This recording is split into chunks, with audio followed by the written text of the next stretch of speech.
Assalamualaikum warahmatullahi wabarakatuh. Saya Zaini Al-Badri dengan NIM B1A123116. Pada pembahasan kali ini, saya akan membawakan materi proteksionisme yang berhubungan dengan hukum perdagangan internasional. Proteksionisme mengacu pada kebijakan pemerintah yang membatasi perdagangan internasional untuk membantu industri dalam negeri. Kebijakan proteksionis biasanya diterapkan dengan tujuan meningkatkan aktivitas ekonomi dalam ekonomi domestik, tetapi dapat juga diterapkan untuk masalah keamanan atau kualitas. Kebijakan proteksionis biasanya difokuskan pada impor, tetapi mungkin juga melibatkan aspek lain dari perdagangan internasional, seperti standar produk dan subsidi pemerintah. Keunggulan proteksionisme menjadi bahan perdebatan sengit. Kritikus berpendapat bahwa dalam jangka panjang, proteksionisme seringkali merugikan masyarakat dan entitas yang ingin dilindungi dengan memperlambat pertumbuhan ekonomi dan meningkatkan inflasi harga, sehingga menjadikan perdagangan bebas sebagai alternatif yang lebih baik. Pendukung proteksionisme berpendapat bahwa kebijakan tersebut dapat membantu menciptakan lapangan kerja dalam negeri, meningkatkan produk domestik bruto atau PDB, dan membuat ekonomi dalam negeri lebih kompetitif secara global. Kebanyakan negara maju yang sekarang mendukung perdagangan bebas pernah menerapkan proteksionisme, seperti penetapan tarif dan subsidi, untuk mengembangkan industri mereka. Pada awal abad ke-19, Britania Raya menerapkan kebijakan industri dan perdagangan yang melindungi industri di dalam negeri. Sementara Amerika Serikat merupakan negara yang paling memproteksi perekonomiannya selama periode antara Perang Sipil hingga Perang Dunia II, seperti yang disarankan oleh Alexander Hamilton. Untuk melindungi industri-industrinya, pemerintah Amerika Serikat tidak mendengarkan saran dari Adam Smith, David Ricardo, hingga Jean-Baptiste Say yang melihat pertanian sebagai sektor masa depan. Pada saat itu, Amerika Serikat memilih meniru Britania Raya yang sukses melalui kebijakan proteksi dan subsidi.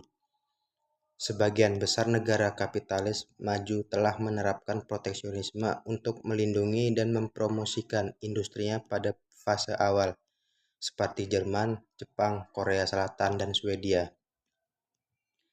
Ada beberapa jenis alat proteksionisme, yaitu yang pertama, tarif. Tarif impor merupakan salah satu alat utama yang digunakan pemerintah saat berupaya memberlakukan kebijakan proteksionis. Ada 3 konsep tarif impor penyeimbang utama yang dapat diteorikan sebagai langkah-langkah protektif. Secara umum, semua bentuk tarif impor dibebankan ke negara pengimpor dan didokumentasikan di bea cukai pemerintah. Tarif impor menaikkan harga impor untuk suatu negara. Tarif ilmiah adalah tarif impor yang dikenakan berdasarkan barang per barang, yang menaikkan harga barang bagi importir dan membebankan harga yang lebih tinggi kepada pembeli akhir. Tarif impor titik bahaya difokuskan pada industri tertentu.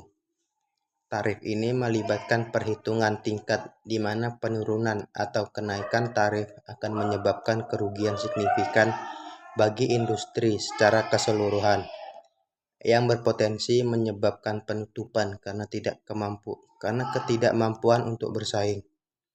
Tarif pembalasan adalah tarif yang diberlakukan terutama sebagai respon terhadap bea masuk berlebihan yang dibebankan oleh mitra dagang. Yang kedua, kuota impor. Kuota impor adalah hambatan non-tarif yang diberlakukan untuk membatasi jumlah produk yang dapat diimpor selama periode waktu tertentu. Tujuan kuota adalah untuk membatasi pasokan produk tertentu yang disediakan oleh eksportir kepada importir. Ini biasanya merupakan tindakan yang tidak perlu drastis, yang memiliki efek marginal pada harga dan menyebabkan permintaan yang lebih tinggi bagi bisnis domestik untuk menutupi kekurangan tersebut. Kuota juga dapat diberlakukan untuk mencegah dumping yang terjadi ketika produsen asing mengekspor produk dengan harga lebih rendah dari biaya produksi. Embargo, di mana impor produk tertentu dilarang sama sekali, adalah jenis kuota yang paling ketat. Yang ketiga, standar produk. Keamanan produk atau bahan berkualitas rendah biasanya menjadi perhatian utama saat memberlakukan standar produk. Proteksionisme standar produk dapat menjadi hambatan yang membatasi impor berdasarkan kontrol internal suatu negara. Beberapa negara mungkin memiliki standar regulasi yang lebih rendah di bidang penyiapan makanan, penegakan hak kekayaan intelektual, atau produksi material. Hal ini dapat menyebabkan persyaratan standar produk atau pemblokiran impor tertentu karena penegakan regulasi. Secara keseluruhan, pembatasan impor melalui penerapan standar produk seringkali dapat menghasilkan volume produksi dalam negeri yang lebih tinggi. Misalnya, keju Prancis yang dibuat dengan susu mentah, bukan susu yang dipasteurisasi, harus didiamkan setidaknya selama 60 hari sebelum diimpor ke Amerika Serikat. Karena proses produksinya banyak, keju Prancis melibatkan proses pendiaman selama 50 hari atau kurang. Beberapa keju Prancis yang paling populer dilarang di Amerika Serikat, sehingga memberikan keuntungan bagi produsen Amerika Serikat. Yang terakhir, subsidi pemerintah. Subsidi pemerintah dapat datang dalam berbagai bentuk. Umumnya, subsidi dapat bersifat langsung atau tidak langsung. Subsidi langsung memberikan pembayaran tunai kepada bisnis. Subsidi tidak langsung datang dalam bentuk penghematan khusus seperti pinjaman tanpa bunga dan keringanan pajak. Saat menjajaki subsidi, pejabat pemerintah dapat memilih untuk memberikan subsidi langsung atau tidak langsung di bidang produksi, tenaga kerjaan, pajak, properti, dan lain-lain.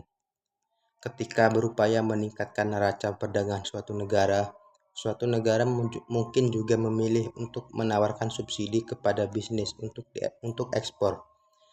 Subsidi ekspor memberikan insentif bagi bisnis domestik untuk berekspansi secara global dengan meningkatkan ekspor mereka secara internasional.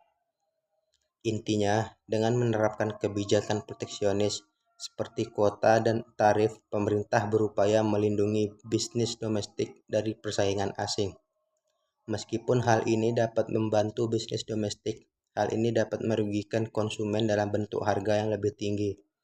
Hal ini juga dapat menyebabkan ketegangan hubungan politik antar negara.